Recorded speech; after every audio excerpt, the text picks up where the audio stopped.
Pinapatawa niyo talaga ako eh. Akala niyo ba ay masisindak niyo ako sa ganyan? Kung akala niyo ay matatapos ang gabing ito na may ititira ako sa inyo, nagkakamali kayo. Dahil pagdating sa mga katulad ninyo, hindi ako marunong maawa o makonsensya ng kahit 1% kapag pinahihirapan ko. Nagkakamali ka, antingerong dayo. Dahil bukas, ikaw ang paglalamayan.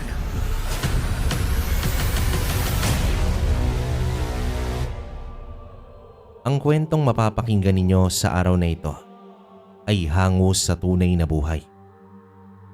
Karanasan ito ni Quago. Taong 1947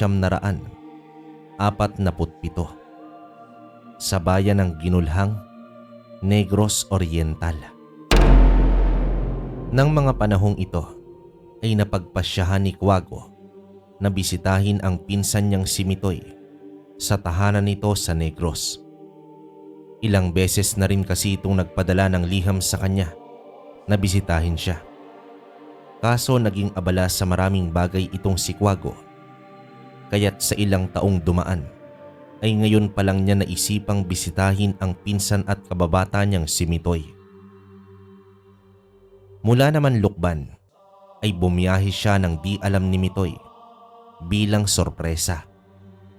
Nang marating niya ang bayan, napansin niyang napakatahimik ng lugar at panay ang tingin ng mga tao sa kanya. Naisip niya na lang na marahil sa kasuotan niya, mga palamuti at markas sa kanyang katawan. Isa sa mga kilalang antingero kasi, si Quago sa kanilang lugar. Tinawag siyang Quago dahil napakatalas ng kanyang paningin, lalo na pagsapit ng gabi. Kilala rin siyang berdugo dahil lahat ng mga kalabang nakakaharap niya, kahit anong klase pang elemento o tao ito, basta't puminsala ng ordinaryong tao, matik na pinapatay niya agad ito. Hindi siya ang tipo na nagbibigay ng pangalawang pagkakataon dahil para sa kanya, kapag 100% sigurado siya na perwisyo ka ay dapat agad na pinapatay para hindi na dumami pa. Mitoy, tao po. Mito. Sandali, sino ba yan? Buksan mo na lang. Kuya Quago, ikaw ba yan? Uy, kamusta ka na? Teka, pumasok ka muna, halika. Mag-isa na lamang namumuhay itong si Mitoy.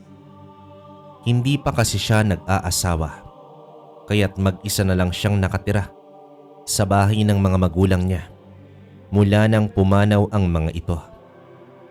Simple lang ang bahay niya at pagbubukid lang din ang ikinabubuhay niya. Ito ang isa sa mga dahilan kung bakit kinukulit niya sa sulat ang kanyang kuya Quago na dalawin siya dahil mag-isa lang siya sa bahay niya. Bakit kasi hindi ka pa nag-aasawa? Para may kasama ka naman dito. Naku, Kuya Quago, hirap na nga akong buhayin ng sarili ko. Magdadagdag pa ako. Kaya nga gusto kong dito ka na lang eh. Total, wala ka na rin namang pamilya na doon sa inyo. Tsaka malaki naman ang lupa na naiwan ni tatay. Pagtulungan na lang natin. Mahirap din kasing mag-asikaso mag-isa eh.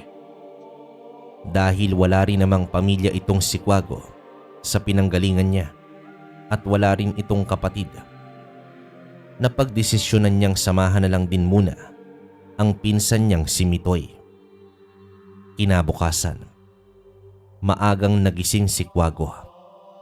Nakasanayan niya na kasi na madaling araw pa lang ay nagdadasal na siya at naglalagay ng pamakod na orasyon sa kanyang sarili bilang proteksyon niya sa buong araw. Dahil para sa kanya, ang kapamakan at trahedya ay walang paalam, kaya maigi na ang laging handa para protektahan ang sarili. Lalo pa at bago siya sa lugar at hindi niya kabisado ang mga tao roon.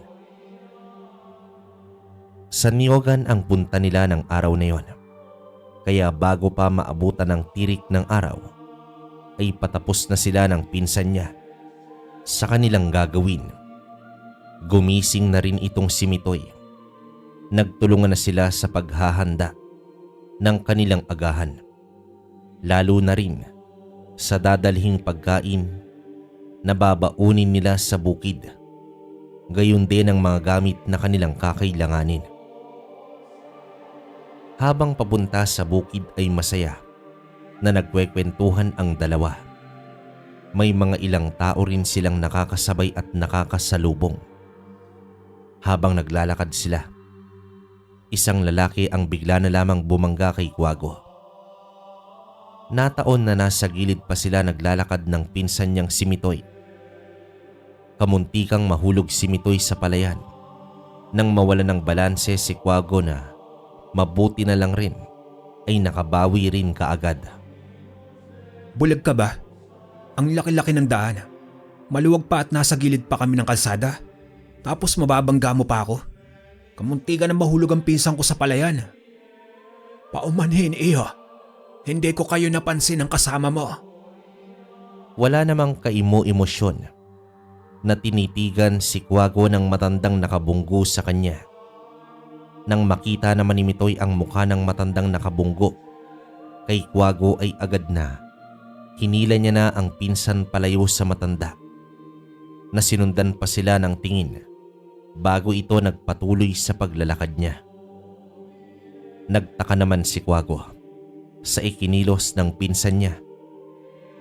Kasabay rin kakaibang pakiramdam nang makausap niya ang matanda. Huminto naman saglit si Mitoy at hinahabol ang paghinga habang nakapatong ang isang kamay niya sa balikat ni Kuwago. Ano bang nangyayari sa'yo, Mitoy? At sino ang matandang yun? Parang takot na takot ka kasi kanina. Kuya Kuwago, hanggat maaari iwasan mo ang matandang yun. Kapag makikita mo ulit siya o kahit sino sa pamilya nila. Bakit? Ano bang meron sa pamilya nila? Usap-usapan kasi rito ng mga angkan sila ng mga mambabarang. Pinangingilagan sila ng mga taga rito. Usap-usapan? Ibig sabihin gawang kwento at walang katibayan. Kita naman sa mukha ni Mitoy ang takot. Samantalang si Kuwago naman ay pinapakita sa pinsan niya na hindi siya naniniwala rito. Pero ang totoo, nakaramdam siya ng mabigat na aura nang mabangga siya ng matanda. Alam niya na may kakaiba rito at hindi ito pangkaraniwang tao. Gayunpaman, hindi niya ipinalata kay Mitoy na maging siya ay may nararamdamang kakaiba sa matandang yon. Ayaw niya ng gatungan pa ang takot ng pinsan niya. Nagpatuloy sila sa paglalakad hanggang sa makarating sila ng Nyogan. Habang nasa Nyogan at tinatabas ang mga malalagong damo, sa ilang parte ay hindi maiwasang magtanong ni Kuwago patungkol naman sa matandang nakasalubong nila. Ang sabi ni Mitoy, ayon daw sa ilang mga matatanda na sa baryo nila, hindi naman talaga orihinal na taga roon ang pamilya ng matanda na ang pangalan ay Simon. 5 pamilya silang nakatira sa iisang lupa. Walang ibang pamilya na nakatira sa lupang yon, kundi ang angkan lang nila. Ayaw ng ibang taga-baryo na tumira malapit sa kanila dahil ang dati di umano nilang naging kapitbahay noong magkabuklod pa sila ay bigla na lamang daw naratay kahit wala namang di umano nakaramdaman. Nagkaroon lamang ng isang alitan sa pagitan ng pamilya nila Simon at ng kapitbahay. Ilang araw pagkatapos nun ay bigla na lamang daw nagkasakit ng malala ang kapitbahay nila na namatay rin kalaunan. At ang hinala ng iilan ay binarang yon dahil sa mga nakita di umano ng manggagamot na tumingin. Ilang mga buhay na hayop kasi ang lumabas sa katawan ng biktima. Ang tanong totoo ba o gawa-gawa lang? May katibayan ba na binarang talaga? O kung talagang binarang, Yung matanda ba talaga o pamilya niya ang may gawa? Yun naman ang di ko sigurado. Kasi bata pa ako nun at kwento-kwento na yan ng mga matatanda rito. Pero may ibang mga taga rito na ang umalis nang makaalitan din sila. Tapos di na bumalik. Pero nung umalis sila, ayun may mga karamdaman na. Inaalala nga kita kasi pinagtaasan mo ng boses yung matanda. Paano kung may ginawa o ginagawa na pala yun sa'yo? Ay nako Mitoy, kung saan-saan na umaabot yung utak mo. Tapusin na nga natin ito. Walang kaalam-alam itong si Mitoy na isa na palang antingero itong si Kuwago. Mga bata pa kasi sila nang magkalayo sila. Kilala ring matakaw sa gulo si Kuwago noong kabataan niya. Hindi naman siya ang tipo na nagpapasimuno ng gulo. Pero kapag tingin niyang abusado ang isang tao o nang aagrabyado, binibili niya ito. Natutuwa sa kanya ang mga taong natutulungan niya, pero hindi ang iba dahil ang tingin sa kanya ay basagulero. Pero nagbago si Kuwago nang ipasa na sa kanya ng kanyang ama ang pagiging antingero. Naging mas maingat na siya sa kanyang kilos. Pili na lang ang binubugbog at hanggang nadadaan pa sa usapan ay inaayos niya na nang walang nangyayaring gulo. Kaya nang pumanaw ang ama, pinangako niya sa kanyang sarili na gagamitin niya ang tapang niya at ang mga kaalaman na itinuro sa kanya sa tama.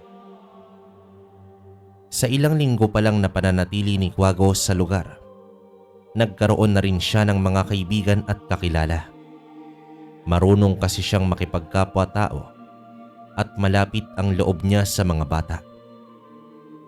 Kapag nagkakaroon siya ng pera, agad siyang nagtatabi para pambili ng mga candy o kahit na magpapasaya sa mga bata. Kadalasan sa mga ito ay mga kapitbahay lang din nila. Minsan, kahit malayo pa lang siya, ay tumatakbo na agad palapit sa kanya ang mga ito. May dalaman siya o wala. Kuya Kuwago, bakit kasi hindi ka nalang mag-asawa para hindi na anak ng iba ang pinapasaya mo? Malabo nang mangyari yan Mitoy. Wala na sa isip ko ang pagpapamilya. Mas maiging ikaw na lang para mayroon na akong pamangkin. Tsaka na yan Kuya Kuwago kapag marami na tayong pera. May inuman kami ng mga kaibigan ko nga pala mamaya. Gusto mo sumama ka? Puro na lang tayo trabaho Pahinga naman tayo, minsan lang naman Sige ba? Ako pa talaga ang hinamon mo. At nang kinagabihan nga, ay pumunta na sila sa kaibigan ni Mitoy. May dala silang isang malaking bote ng lambanog para mas mapatagal ang inuman nila. Walang kaalam-alam si Mitoy na mataas ang resistensya ni Kuwago pagdating sa alak. Matagal itong malasing. Habang nagkakasiyahan sila, may ilang mga bata na naglalaro pa rin sa labas ng bakuran nila. Kasama na rito ang anak ng kaibigan ni Mitoy, kung saan din sila nag-iinuman sa bakuran ng bahay nito. Ang iba ay tinawag na ng mga nanay nila, kaya't nagtakbuhan na ang mga ito pauwi. Naiwan ang anak ng kaibigan ni Mitoy dahil gumulong ang hawak nitong bola, kaya't hinabol niya muna ito. Ngunit dinampot ito ng matandang si Simon at ibinigay ito sa bata. Palihim na inusala ng palipad-hangin na orasyon ni Simon ang bata at pasimpleng kumuha ng hibla ng buhok nito at lupang inapakan. Ngumiti naman siya ng nakakakilabot at saktong napalingon naman si Kuwago sa gawi nito.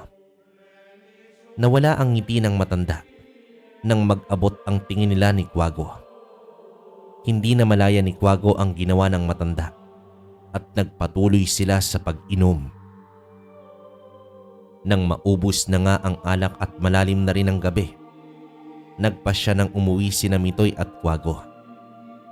Habang naglalakad sila pauwi, ay may nakasalubong silang mga magagandang dalaga. Binati pa ito ni Quago. Ngunit nang makilala ni Mitoy kung sino ang mga ito, hinila niya ang pinsang si Quago sa tabi at binilisan ang paglalakad. Tara na, bilisan na natin Kuya Quago. Sa susunod na makita mo ang mga babaeng yon, wag na wag mong papansinin. At bakit na naman, Mitoy? Bumati lang naman ako. Kasi mga kamag-anak nila Mang Simon yun. Hanggat maaari iwasan mo sila. Napailing na lang si Quago sa mga sinabi ng pinsan niya at dumiretso na nga sila ng uwi. Pagkarating sa bahay ay agad na nagsarado lang sila ng pinto at nagpunta na sa mga higaan nila. Agad na nakatulog si Mitoy, pero si Quago kahit konting hilo ay nahihiwagaan pa rin sa pamilyang tinutukoy ni Mitoy. Nakatulugan niya na nga ang pag-iisip sa bagay na yun. Kinabukasan, naunang nagising si Quago kay Mitoy. Nagkapito at naupo sa may balkonahe ng bahay. Iniisip niya kung anong meron sa lugar at ang tungkol sa pamilya ng mga mambabarang na sinasabi ni Mitoy. Nang araw na yon, nagpaalam si Quago kay Mitoy na mag-iikot sa lugar ng mag-isa. Dahil kapag magkasama sila, may mga lugar na pinapaiwasan si Mitoy sa kanya. At yun ang gusto niyang malaman kung bakit at para makumpirma na rin ang mga sinasabi ng pinsan niyang si Mitoy. Sa ibang parte ng baryo, masiyahin ang mga tao. Bawat nakakasalubong ay binabati siya. Ngunit nang mapadpad sa may dulong bahagi si Quago, napansin niya ang kumpul ng mga kubo. Nasa bilang ito ng 5. Ibig sabihin nun ay may 5 pamilya na nakatira rito. At doon niya nakita ang 2 dalaga na nakasalubong nila ng nagdaang gabi. At ang matandang lalaki na minsang nakabunggo sa kanya. Sino ka? At anong ginagawa mo rito? Oy, nakakagulat ka naman pare. Naglalakad-lakad lang ako. Bago lang kasi ako rito eh. Hindi na umaabot ang mga nasa sentro ng baryo. Rito banda sa amin. Ah, ganoon ba? Baka kasi ayaw lang nilang mang-abala rito sa lupain ninyo. At marami pala kayo rito. Umalis ka na lang. At baka pagsisihan mong napunta ka sa parteng ito. Nangunot ang noo ni Quago. Matiim niyang tiningnan ng lalaki at ang mga kubo na kung saan ang mga tao rin doon na magkakamag-anak lang din ay nakatingin na sa kanilang 2. Marahang tumalikod si Quago at naglakad na pabalik ng bahay ni Mitoy. Habang naglalakad ay natuon ang pag-iisip niya sa misteryosong pamilyang yon na sinasabi ni Mitoy na angkan nga ng mga mambabarang. Muli namang lumingon siya at nagulat siya dahil sinusundan pa rin siya ng tingin ng mga ito.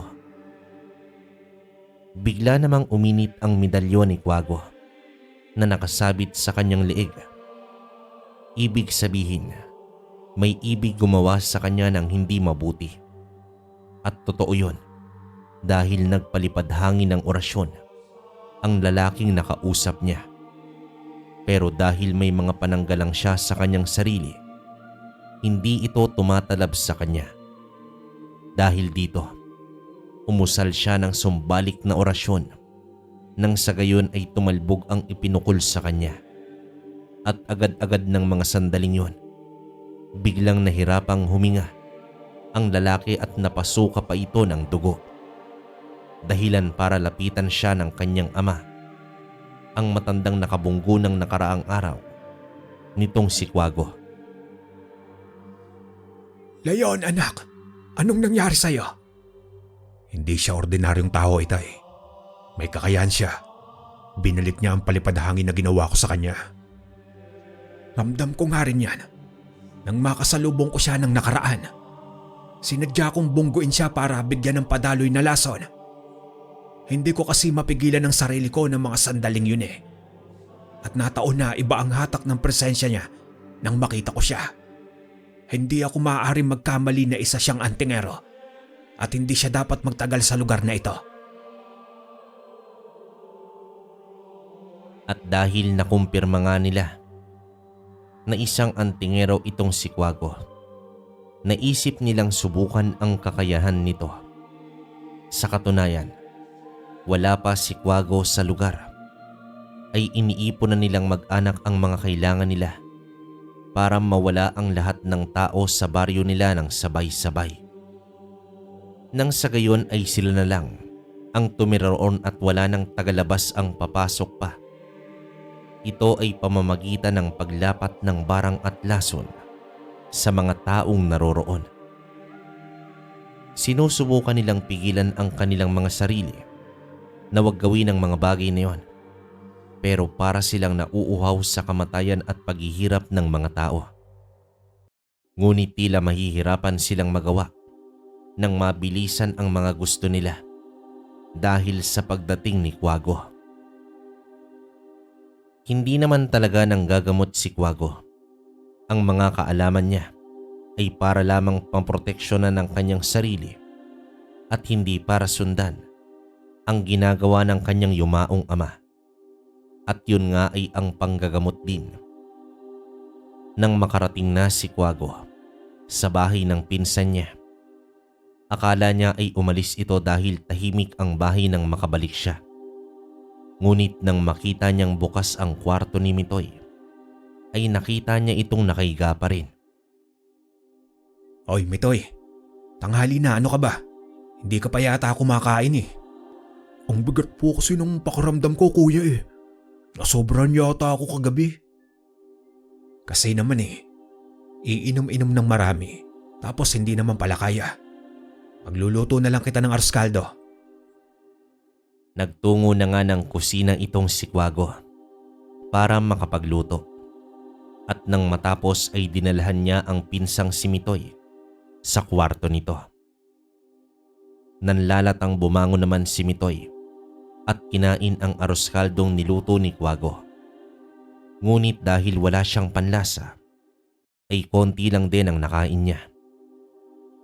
Hinayaan na lang muna ni Quago ang pinsan na makapagpahinga. Siya na lang din muna ang nagpunta ng bukid at sa maisan ang naging destinasyon niya ng araw na yon.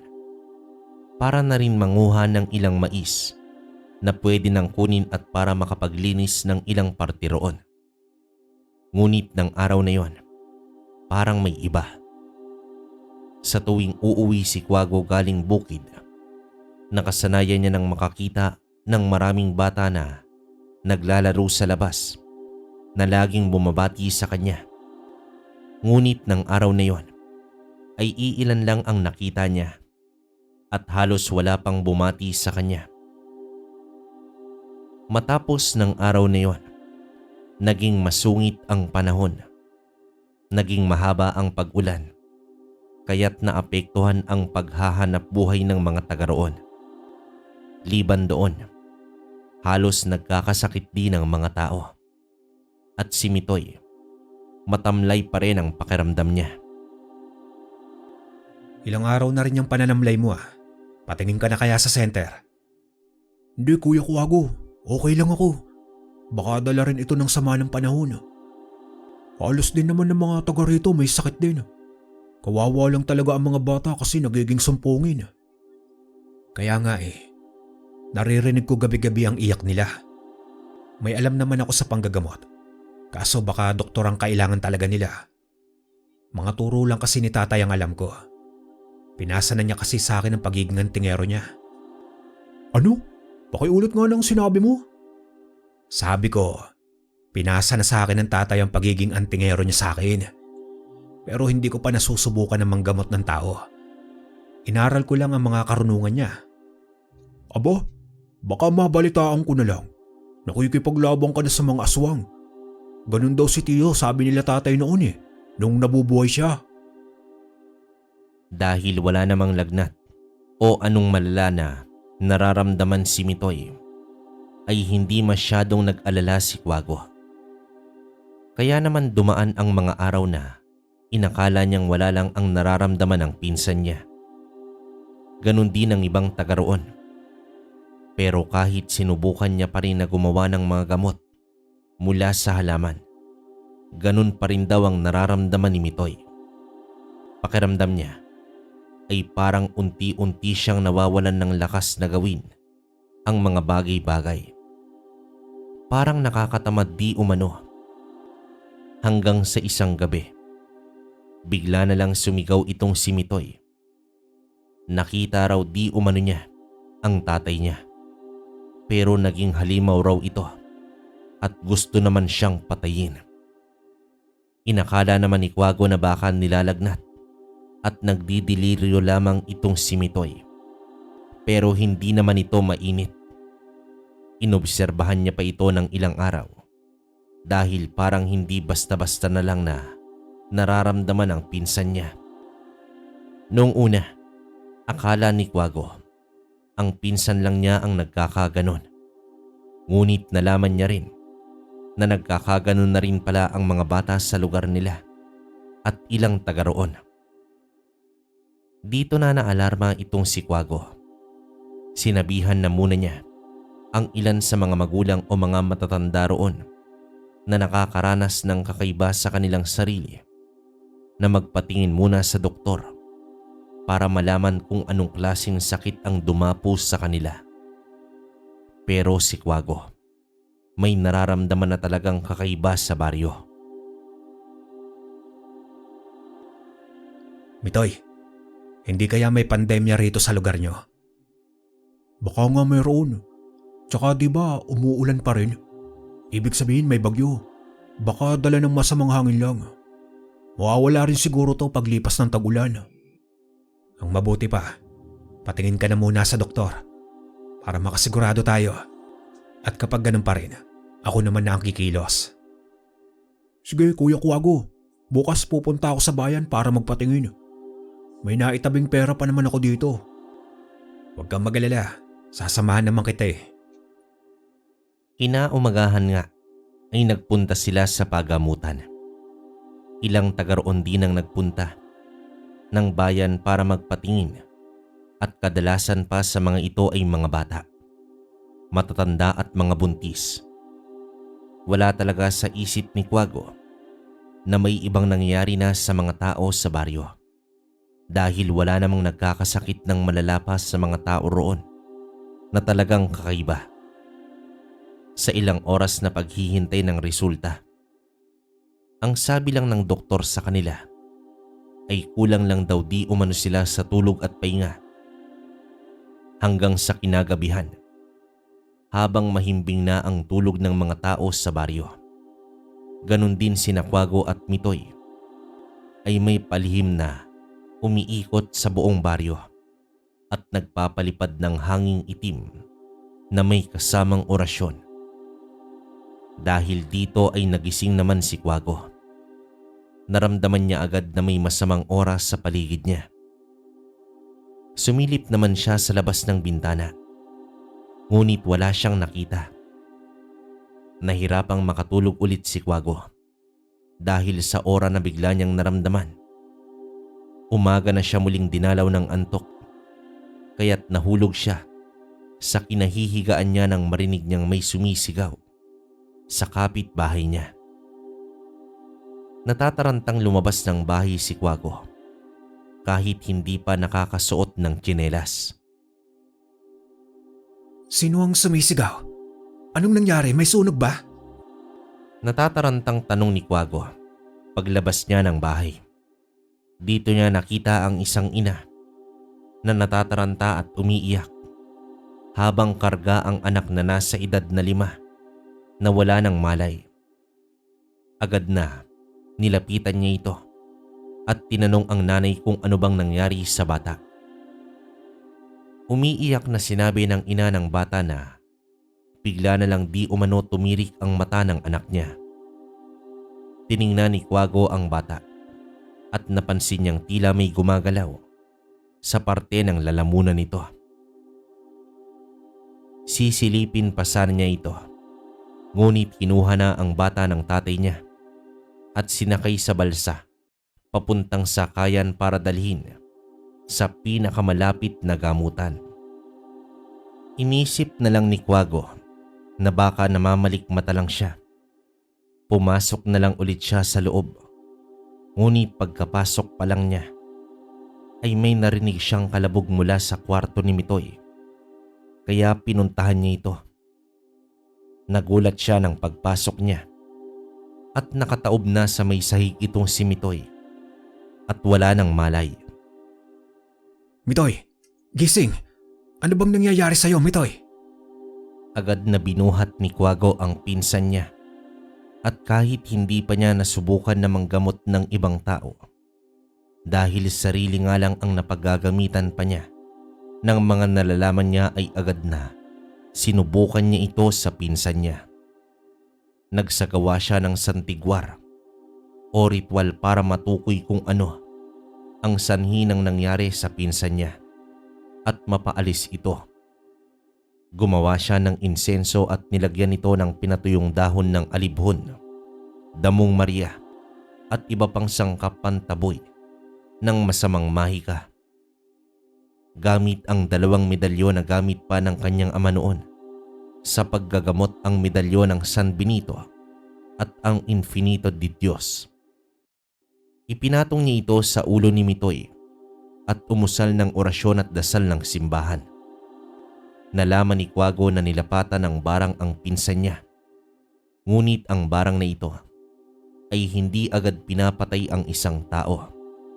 Pinapahina muna nito ang isipan, espiritual at katawan ng isang tao bago bigyan ng nakakamatay na karamdaman o magsilabasan ang iba't ibang hayop at insekto sa katawan nito para mamatay ora mismo. Pinapasok ni Quago ang may gawa ng barang kay Mitoy sa katawan nito at umusal ng dasal at orasyon para bantayan ng gabay na engkanto ang katawan ng mambabarang para hindi ito makabalik sa katawan niya kahit gustuhin pa niya. Hinawakan ni Quago ng mahigpit ang liig ni Mitoy nang mabatid niyang nasa katawan na ng pinsan niya ang mambabarang. Sino ka? Kung hindi mo aalisin ang ginawa mo sa pinsan ko, mas mauuna kang mamatay sa kanya. Mapatay mo man ako, pero ito ang masasabi ko. Kasama rin naming mamamatay ang mga tao sa lugar na ito. Anong ibig mong sabihin? Nasa ilalim na ng barang ang halos lahat ng mga tao rito, lalo na ang mga bata. Hindi ba malapit ang loob mo sa kanila? Mga halimaw kayo! Nanginig naman sa galit itong si Quago sa mga narinig niya. Imbis na ipapaalis lang sana niya sa mambabarang ang ginawa nito, sa pinsan niya ay binalik niya ito ng 4 na beses. Ang gumawa pala ng barang kay Mitoy, ang babaeng anak ni Simon na nakasalubong nila ng nakaraang gabi nang makipag-inuman sila. Sumuka ng maraming dugo ang babae at agad na binawian ng buhay. Alam ni Simon ang ginawa ng anak niya dahil lahat naman sila ay ganon ang ginagawa para mapaalis ang mga tao sa baryo nang sa ganon ay sila na lang ang manirahan sa lugar. Nanlambot naman ang tuhod ni Simon nang makita niya na wala ng buhay ang anak niyang dalaga. Nasa may pintuan naman noon si Leon. Napakuyom siya ng kamao nang dahil sa nangyari sa kanyang kapatid. Ako na ang tatapos sa antingerong yon, Itay. Tumigil ka, Leon. Akala mo ba ay kagaya lang siya ng mga naunang albularyo at manggagamot na tumira rito noon? Hindi siya pangkaraniwan at lalong hindi siya basta-bastang kalaban. Kung ang lakas at kakayahan niya ay nanggagaling sa mga tangan niya, pipilitin natin siyang alisin lahat yon sa kanyang katawan. Tignan ko lang kung kaya niyang saluhin ang barang ko nang wala ang mga iyon. Pero imposibleng alisin niya yon. Kilala ko ang mga antingero. Hindi nila hinihiwalay ang mga tangan nila sa katawan nila. May paraan. Kahinaan ng mga gaya niya ang mga inosenteng tao at ang mga bata sa baryo ang gagamitin natin. Pero paano po, Itay? Paigtingin natin ang sumpa na ginagawa na natin sa mga tao sa baryo. Pero palalalain sa mga bata. Pero wag lang nating kikitilin ang mga buhay nila. Nang sa gayon ay mahawakan pa natin sa leeg ang pakialamerong antingero na iyan. Kinabukasan ay bumuti na ang pakiramdam ni Mitoy. Kuwinento ni Kuwago ang nangyari sa kanya at kinilabutan siya sa mga nalaman niya. Nagpasalamat naman si Mitoy sa kuya Kuwago niya at napahanga sa kakayahan nito na noon lang din niya nalaman. Sinabi ni Kuwago na lahat ng mga suot niyang palamuti, gayon din ang mga marka sa kanyang katawan, na mga orasyon ay pananggalang niya sa anumang uri ng masamang nilalang at mahika negra. Kuya Kuwago, bakit ngayon mo lang sinabi na ganyan ka pala kahusay? Siguro ganyan din kahusay ang tatay mo. Kasi antingero din daw siya, sabi ng tatay ko. Pero di ko talaga alam kung ano ba yung mga antingero. Pero ngayong sinabi mo na sa akin ang mga gamit at mga kaya mong gawin, grabe ka kuya, ang galing mo. Hindi naman. Hindi ko nasabi sa'yo. Kasi gusto ko lang din magkaroon ng normal na buhay, gaya ng pangkaraniwang tao. Hindi ko na nga pinapansin ang mga gabay kong elemento kapag kasama kita. Kasi baka pagtawanan mo lang ako o hindi paniwalaan. Oo na kuya, baka maihipa ako sa takot kapag pinakita mo sila. Pero kuya, malaki ang maitutulong mo sa mga taga rito kung sakali. Mamaya magbahi-bahi ako para sabihan ng ilang taga rito na may kakayahan ka manggamot. Hindi tayo manghihingi ng pera o kung ano. Pero kung magbibigay ng kahit ano basta hindi lang pera, tanggapin na natin. Di daw kasi tumatalab ang paggagamot. Kapag tumatanggap ng bayad maigi yung kusa na lang. Oo, Mitoy. Pero sa tono mo parang umaasa ka ng kapalit ah. Basta sabihin mo na lang na kapag kailangan nila ng tulong, pumunta lang sila rito sa bahay. At ginawa nga ni Mitoy ang sinasabi niya. Nagbahay-bahay. Sinabi niya sa mga tao na kung sakaling may kakaiba silang nararamdaman at nadala na sa doktor pero ganun pa rin, ay lumapit sila sa pinsan niyang si Kuwago at walang hinihinging bayad ang panggagamot nito. Tinanong ng isang alay itong si Mitoy kung nasubukan ba niya ang panggagamot ng pinsan niya at baka hindi naman daw totoo na nakakagaling. At dito na ikwinento ni Mitoy ang nangyari sa kanya, na ang pinsan lang niyang si Kuwago ang nakatulong mismo sa kanya. Pinakita niya rito ang proteksyon na ginawa sa kanya ni Kuwago, na para kung sakaling mangyari ulit sa kanya yon, ay agad na babalik ito sa sino mang may gawa nun. Nagkatinginan ang mga tao sa sinabi ni Mitoy. At dito na nga sinabi ng babae na magdadalawang linggo nang may sakit ang anak niya at nasa 6 na taon pa lang ang bata. Nangutang pa sila para madala sa doktor ang anak, pero ganun pa rin. Kaya't sinabihan siya ni Mitoy na subukan ang panggagamot ni Kuwago at umuo naman ito. Inasahan ni Mitoy na isang pasyente lang ang pupunta sa bahay nila. Kaya't ito lang din ang sinabi niya sa pinsang si Kuwago nang umuwi na siya. Mukhang mamaya pa yata darating ang sinasabi mo, Mitoy. Ang maigi pa ay kumain na muna tayo ng hapunan. Oo nga kuya, sana nga naniwala sila sa mga sinabi ko. Tsaka wala namang mawawala kung susubukan nila. Wala namang bayad din Doon lang tayo sa maniniwala sa atin. O siya, sige na. At baka lumamig pa yung niluto ko. Sakto namang natapos silang maghapunan, ay dumating ang alay dala ang anak niya. Ngunit nang magbukas na ng pinto si Mitoy, ay nagulat siya na may mga kasama rin ito. Halos lahat ng taga ron ay pumunta sa kanila.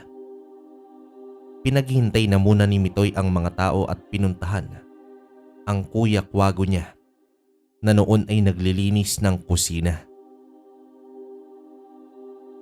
Kuya Kuwago, nandyan na po sila. O sige Mitoy, papasukin mo na. Baka malamigin pa yung bata sa labas. Kaya lang, hindi sila magkakasya sa bahay kuya.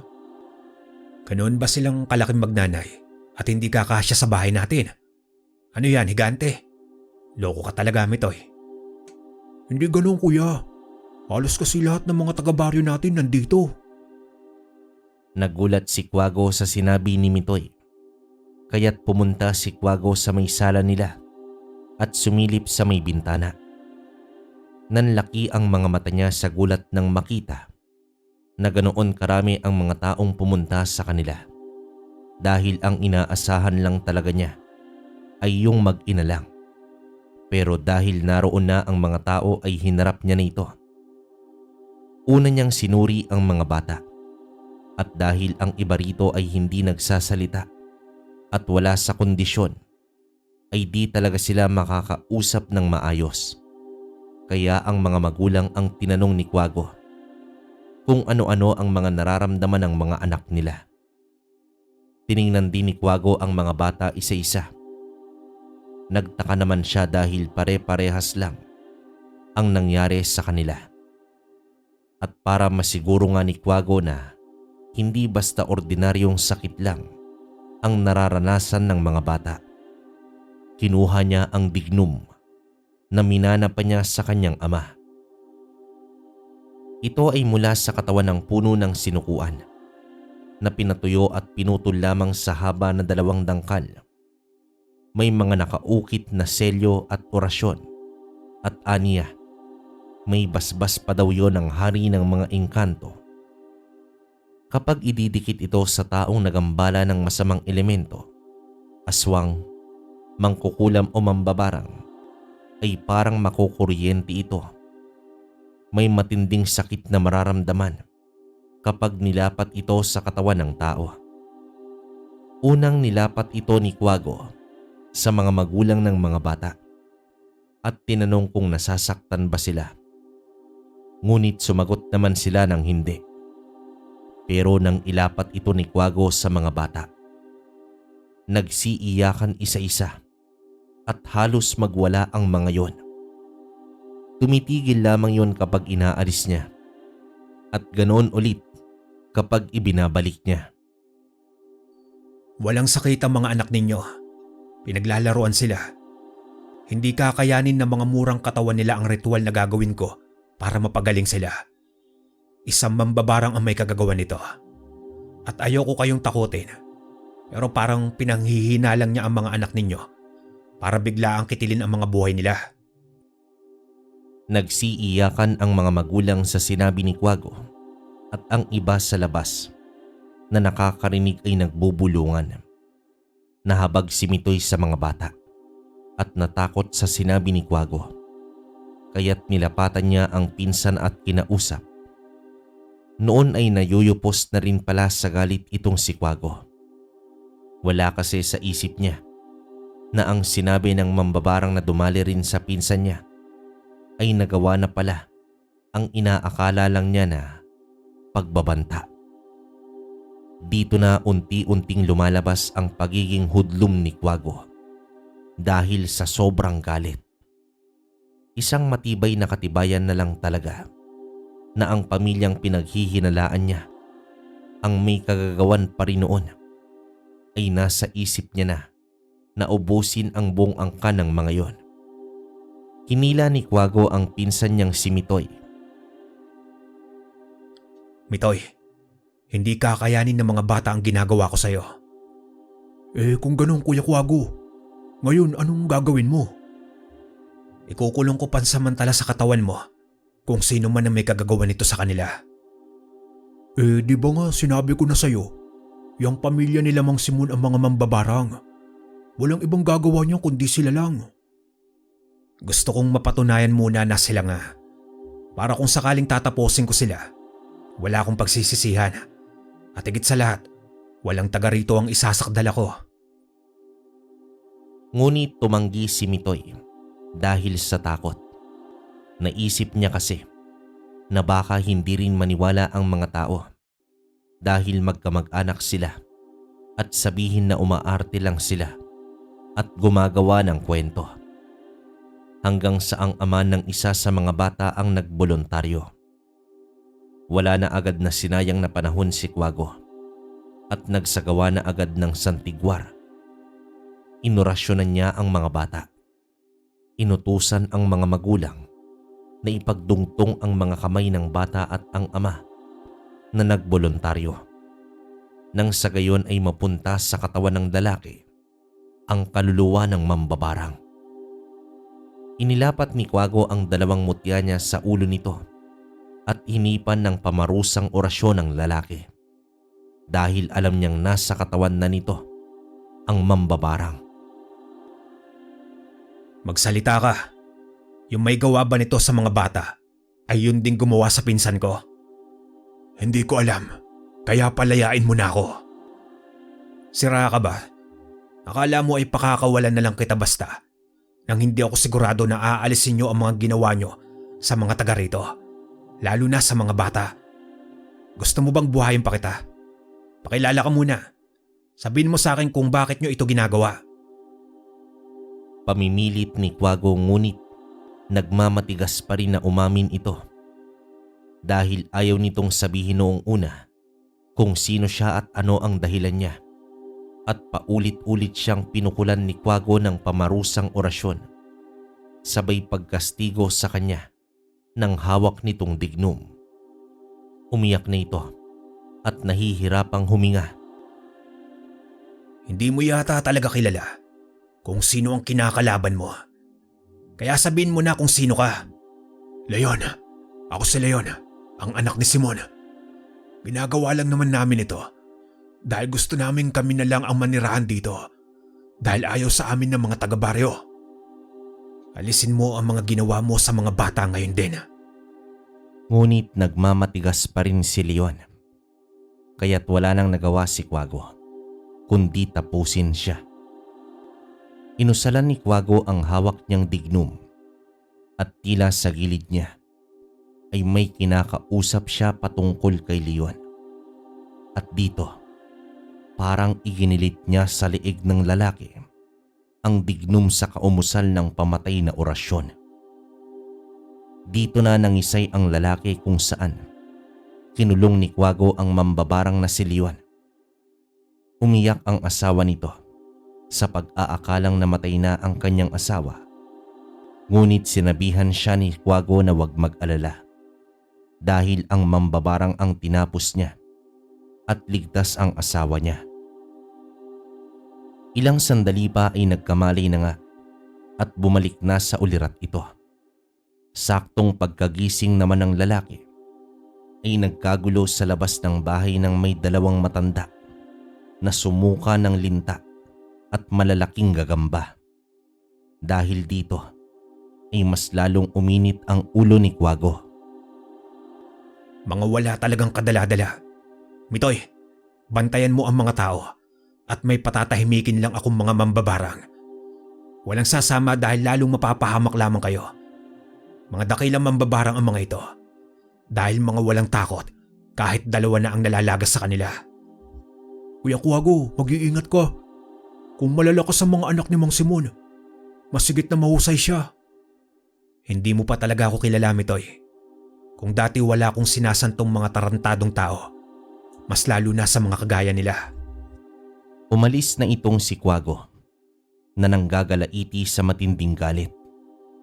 Wala siyang ibang dalang sandata kundi ang dignum, kaalaman niya at ang kanyang mga tangang medalyon. Nang makarating siya ay nakaabang na ang buong angkan ni Simon sa kanya. Sabay-sabay na umuusal na ang mga ito ng mahika negra sa pag-aakalang mas madali nilang matatapos si Quago kung pagtutulungan nila ito. Ngunit tumayo lang nang nakapamulsa si Quago sa harap nila at pinagmamasdan sila habang gumagalaw ang mga bibig. Pinapatawan niyo talaga ako eh. Akala niyo ba ay masisindak niyo ako sa ganyan? Kung akala niyo ay matatapos ang gabing ito na may ititira ako sa inyo, nagkakamali kayo. Dahil pagdating sa mga katulad ninyo, hindi ako marunong maawa o makonsensya ng kahit 1% kapag pinahihirapan ko. Ikaw ang paglalamayan ng mga taga-baryo bukas. Hambog na tayo. Eh di subukan natin. Dahil walang kilos na ginagawa ang mga ito, walang pag-atake at tanging sabay-sabay na orasyon lang ang ginagawa, ay ganun lang din ang ginawa ni Quago. Maya-maya pa ay naglitawa na ang mga malalaking tarantula, mga uod sa ilalim ng lupa, at ilang mga makamandag na insekto at iba pang maliliit na hayop. Mga alaga ito ng pamilya ni Simon. Papunta ito sa direksyon ni Quago. Napangiti naman itong si Simon sa pag-aakalang nanginginig na sa takot si Quago, kaya hindi ito makakilos. Ngunit nawala ang ngiti sa mukha niya nang makitang tinutupok ng apoy ang mga insekto at hayop na papunta kay Quago na pawang mga alaga nila. Teka, bakit sila nasusunog? Saan ang gagaling ang apoy na tumutupok sa kanila? Ang mga alaga ko! Hoy, wala akong kinalaman dyan ha. Baka itong mga kaibigan ko ang may kagagawan. Kayo nga ba mga kaibigan? Ilang sandali pa ay may lumitaw na San Telmo at berdugo ng mga engkanto sa gilid ni Quago. At nang makita ito ni Simon at ng pamilya niya, nanginginig silang umatras ng dahan-dahan dahil alam nilang yun na ang magiging katapusan nila. Inutusan ni Quago ang mga kaibigan niyang elemento na ubusin ang buong pamilya ng mga mambabarang na yon at sirain lahat ng mga ginagamit nila. Narinig pa ni Quago ang pagtangis at pakikiusap ng mga ito, pero hindi niya na pinakinggan pa. Nakita niya kung papaano kastiguhin at kolektahin ng berdugo ng mga engkanto ang kaluluwa ng mga ito at itapon sa impyerno. Tinupok naman ng San Telmo ang lahat ng kanilang mga gamit na may kinalaman sa itim na karunungan. Walang bakas ng dugo, ngunit higit pa sa kamatayan ang ipinataw sa angkan nila Simon. Bumuntong hininga si Quago ng malalim at nagpasalamat sa dalawang elementong tumulong sa kanya bago sila nawala. Pasimpleng umuwi ng bahay si Quago at nang makarating ay bumuti na ang kalagayan ng mga taga roon. Wala na sila. Pinatay sila ng mga kaibigan kong engkanto. Kayo na ang magpalibing sa mga yon at magsiuwi na rin kayo. Dahil kasama nilang nawala ang mga sumpa ng barang na inilagay nila sa inyo. Pumasok na ng kwarto si Quago. Sarami ng espiritual na lakas na nagamit niya ng mga sandaling yon ay nakaramdam siya ng matinding pagod. Kinabukasan, nang puntahan ng mga tao ang bahay nila Simon, ay natagpuan nilang nakahandusay na ang mga ito sa lupa at nakadilat ang mga mata na purong puti na. Wala itong bakas ng dugo. May bakas ng sunog sa loob ng bahay. Pero may mga bagay lang na naging abo na nakapagtataka para sa mga tao. Dahil himala di umanong dinadamay ang bahay, nagawa lang naman sa nipa at pawid. Doon lang din sa lupaing yon nila sabay na inilibing ang pamilya. Dahil din sa nangyari, ay nagsimula na nga rin sa panggagamot si Quago para na rin makatulong sa mga taga-baryo. Sinasabihan pa rin naman niya ang mga ito na kumonsulta pa rin sa doktor at pumunta na lamang sa kanya kung wala pa rin nangyayaring pagbabago. Hindi man masaklaw ng isipan ng mga taga-roon ang nangyari, pero ang mahalaga para sa kanila ay tuluyang gumaling ang mga nararamdaman nila na ilang linggo nang nagpapahirap sa kanila. Ito ay dahil kay Quago, ang walang awang antingerong umubos sa angkan ng dakilang mambabarang. Wakas. Okay, so para sa akin mga kabaryo, napakaganda ng storya natin ngayong araw. Yun nga lang nakakalungkot din kasi parang ubusan ng lahi ito. Pero wala tayong magagawa. Alam naman natin na purong kaliwa yung pamilya ni Simon. Talagang napakalakas lang netong si Quago. Saka grabe yung tangan niya, San Benito, saka Infinito de Dios, saka yung hindi ko masabing gabay niya pero feeling ko kasi sinabi rito na matalik niyang kaibigan yung elementong San Telmo saka yung engkantong Verdugo, di ba? So dun pa lang talagang kikilabutan ng espiritual na makakalaban yung dalawang yon. Ano pa yung mga tangan ni Quago, di ba? Saka yung dignum niya talagang, alam niyo naman napakalakas ng dignum. Yun nga pala sa mga gusto ng gamit, kagaya ng dignum, meron tayong dignum na pulseras. Punta lang kayo sa TikTok shop natin, Kwentong Baryo Shop 8888. Doon nagla-live tayo mga kabaryo. Papalaw na rin ang FB page natin, Kwentong Baryo Official. Pwede rin kayong mag-message doon. Bali yung dalawang yon ako makakausap nyo kasi sobrang busy si Tito Proy. Sa ngayon mga kabaryo, hanggang dito na lang muna. Hanggang sa susunod na kwento. Maraming salamat.